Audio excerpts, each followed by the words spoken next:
Welcome to my channel Kranthi Ideas.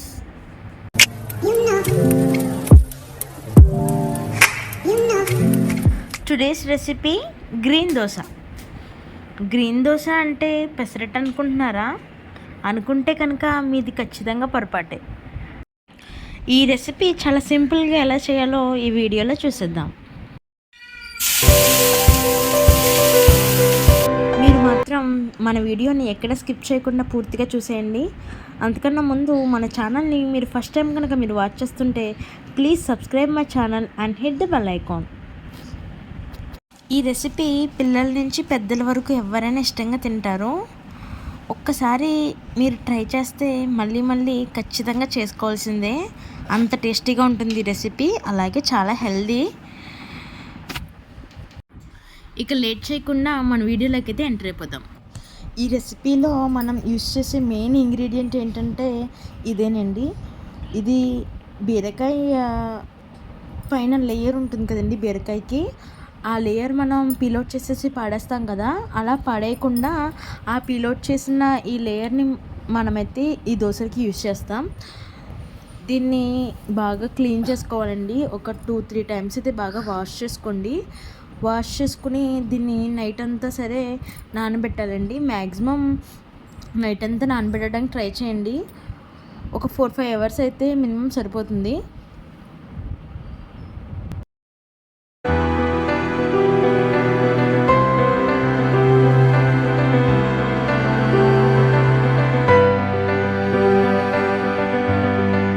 Next అయితే బియ్యం అండి. నేనైతే ఈ గ్లాస్ అయితే ఒక గ్లాస్ బియ్యం తీసుకున్నాను. ఈ గ్లాస్తో సరిపోతుందండి ఒక గ్లాస్ బియ్యం. అలాగే 1/4 గ్లాస్ ఆఫ్ పచ్చిశనగపప్పు అండి. ఎలా చెప్పాలంటే 2-3 స్పూన్స్ అయితే సరిపోతుంది.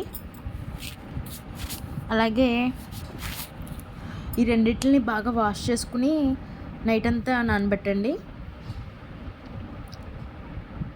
మినప్పప్పు అండి, ఇది కూడా యాస్టీస్గా మనం 1/4 లెవెల్ అయితే సరిపోతుంది. ఈ ప్లేస్లో మనం మినప గుళ్ళైనా యూజ్ చేసుకోవచ్చండి. ప్రజెంట్ అయితే నా దగ్గర గుళ్ళు అవైలబుల్ లేవు, అందుకని నేను మినప్పప్పు తీసుకున్నాను. ఇది విడిగా నానబెట్టుకోండి, అంటే మళ్ళీ దీన్ని పొట్టు తీసేయాలి కదా, అందుకని నేను విడిగా నానబెట్టుకున్నాను. ఇవన్నీ కూడా మనం నైట్ అంతా బాగా సోక్ చేయాలి.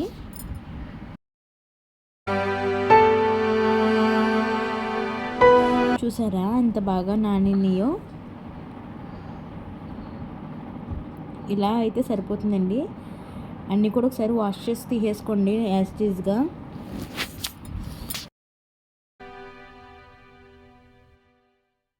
ఇప్పుడైతే మనం ఇంకా గ్రైండ్ చేసేసుకుందాం.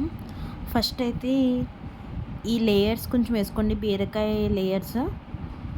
నేనైతే హాఫ్ అమౌంట్ వేసుకున్నాను. అలాగే హాఫ్ అమౌంట్ ఆఫ్ బియ్యం పచ్చిశనగపప్పు, అలాగే హాఫ్ అమౌంట్ ఆఫ్ మినప్పప్పు, అలాగే అల్లం చూసారు కదా, స్మాల్ అమౌంట్ ఆఫ్ అల్లం, 2 పచ్చిమిరపకాయలు అండి తుంచి వేసుకోండి. ఇది ఒకసారి అయితే గ్రైండ్ చేసేయండి. ఎలా అంటే సేమ్ యాస్టీస్ దోశ పిండి కన్సిస్టెన్సీలో మనం పిండి అయితే ఆడుకోవాలండి. చూసారా ఎలా ఉందో? మనం దోశలు అయితే ఎలా వేసుకుంటామో ఆ పిండి ఎలా కలుపుకుంటామో సేమ్ యాస్టీస్ అలానే కలుపుకోండి. అలాగే రిమైనింగ్ ఇంకా మనం ఉంచుకున్నాం కదండి, అది కూడా మనం మళ్ళీ గ్రైండ్ చేసేసుకోవాలి. సేమ్ యాస్టీస్ మనం ముందు ఎలా గ్రైండ్ చేసుకున్నామో సేమ్ అదే ప్యాటర్న్లో మనం గ్రైండ్ చేసేసుకోవాలి.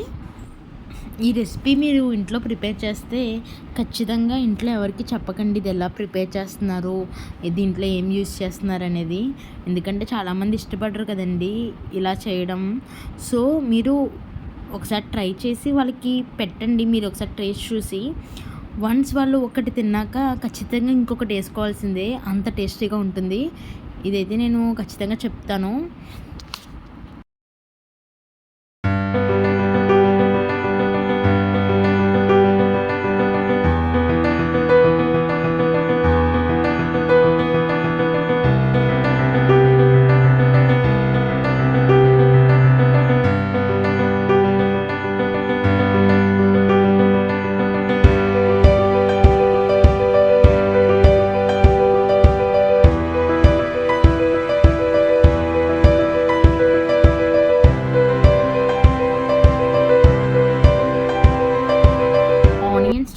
స్మాల్ సైజులో కట్ చేసుకోండి, ఎందుకంటే మనం దోశల మీద వేసుకుంటే బాగుంటుంది కదా. అలాగే జీలకర్ర మీకు నచ్చినంత వేసుకోండి. ఈ రెండు వేసుకుని బాగా కలుపుకోండి, ఆనియన్స్ అలాగే జీలకర్ర.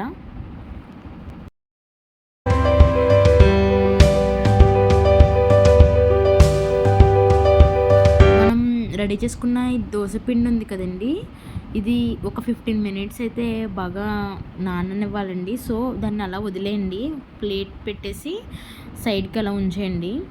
ఒక 15 మినిట్స్ నానితే సరిపోతుంది. ఒక 15 మినిట్స్ తర్వాత ప్లేట్ ఓపెన్ చేసి కొంచెం మనకి సాల్ట్ తెలుస్తుంది కదండి, మనం యాస్టీ సాల్ట్ వేసుకుని, నేనైతే ఒక 1 స్పూన్ అయితే వేసుకున్నానండి. బాగా కలుపుకోండి, సాల్ట్ మొత్తం పిండికి కలిసేలా మొత్తం కలుపుకోండి.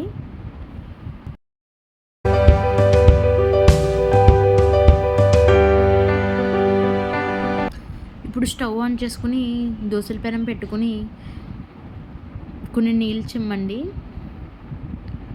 నీళ్ళు చిమ్మాక మనం దోశలు ఎలా వేసుకుంటామో సేమ్ అదే వేలో మనం ఇవి green dosa వేసేసుకోవడమే.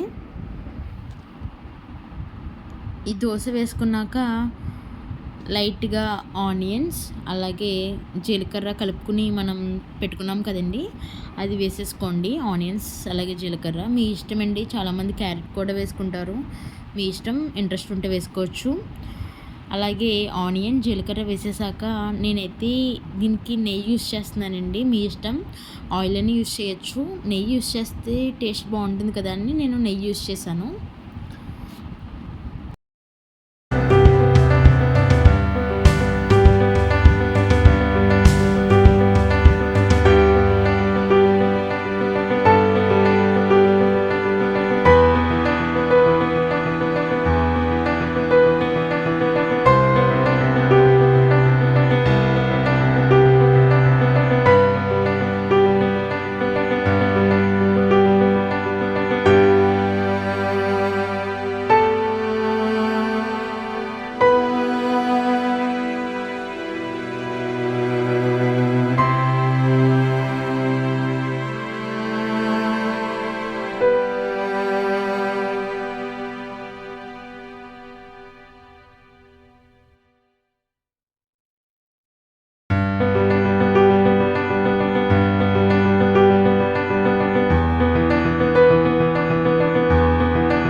Tasty green dosa అయితే ఇంక రెడీ అయిపోయింది. ఇంకా టేస్ట్ చూసి ఎలా ఉందో ఖచ్చితంగా నాకు కమెంట్లో అయితే చెప్తారు కదా. See you friends, bye, take care.